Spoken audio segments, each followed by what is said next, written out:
Alright, y'all can grow pineapples at home. Hell yeah, baby. Pineapples at home. Here's a quick tip. I'm successful at it.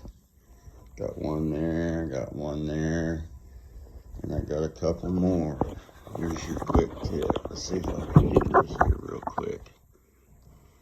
Yeah, let's just get you around here. Let's see how quick we can do this. Get you a crown, peel it out of a pineapple. Yeah, that's right. Go to the store, you can buy you one of these bad boys. You gotta look down inside of there. If the whole thing is in there, you take these little guys, you peel these guys off. See those little roots? I like to peel it back 3/4 of an inch or so. These are all roots.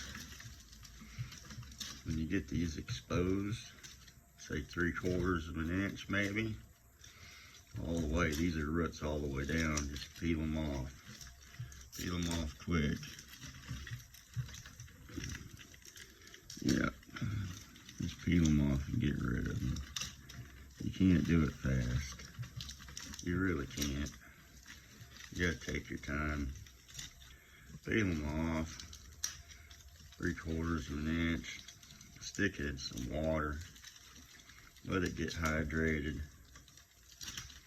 Yeah, just let it get hydrated. Those long roots will grow. They'll be white and healthy. Then you can stick it down in some ground, and you'll have a beautiful pineapple fruit. It's not ripe until it's yellow. That'll happen if you fertilize everything right in a year or 3. Hell yeah, baby, that's how you do it. That's it. Like, share, and subscribe. See those roots? Yeah, baby, right there.